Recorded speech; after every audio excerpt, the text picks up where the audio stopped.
let's transition. It's our weekly dose of hope.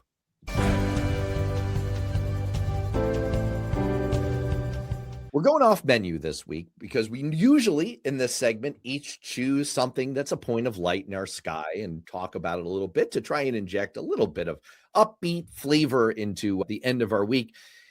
This week, we're going to try to do a little bit of a pivot, as mentioned at the top of the show.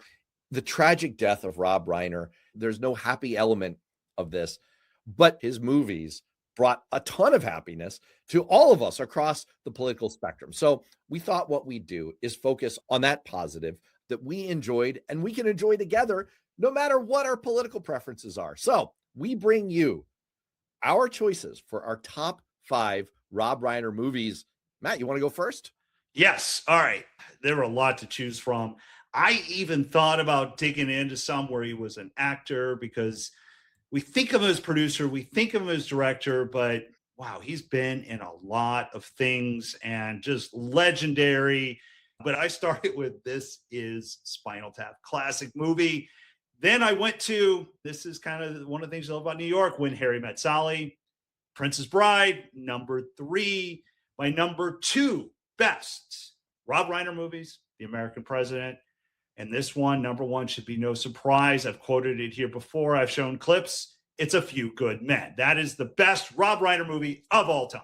Okay, so you went 5-1. I will do the same thing. All right, we have the same list, but I have a slightly different order. I went American President number 5, and the reason that this beat out Stand By Me on my top 5 list is because this is a politics show, and this was the movie that actually birthed the West Wing, which is what got Democrats like me through the George W. Bush years. It was our methadone. And so you got to give a nod to The American President. I went number 4 with The Princess Bride, a fairy tale classic, the kind of thing that you can watch with your kids. I watch with my daughter. The whole family can love. Number 3, A Few Good Men, reinvigorated the courtroom drama, epic and timeless.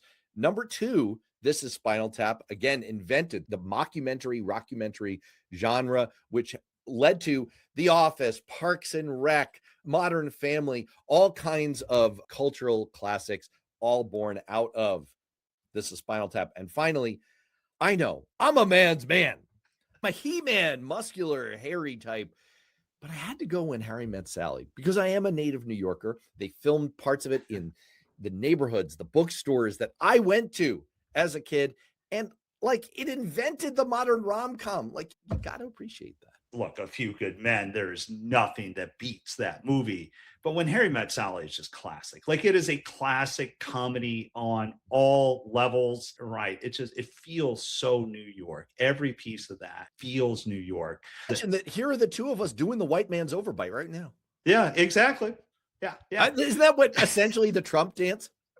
It's not much different. Yeah, it's exactly. I mean, I bet he would put that as his number 1.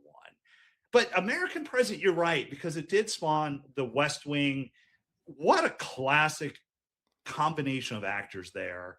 But that's why I also get to A Few Good Men, because that is just perfect acting. I don't think he blinks. When you look at that, it just feels intense. I saw that one in the movie theater, and I just went, wow. The only thing that dings The American President for me is that people who are actual like professionals in politics, no one talks like that. And that was my problem with the West Wing. I couldn't actually really watch the West Wing. It's no one talks like that. Aaron Sorkin, he's great. But yes, it is true. It's hard to dispute A Few Good Men. You can't go wrong with any of these.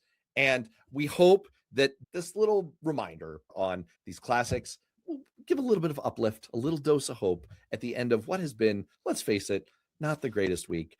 And we hope that having us in your feed is a welcome sight. You want us on that phone. You need us on that phone. For Matt, I'm Matt. We hope you've been rehabbed. We'll see you next week.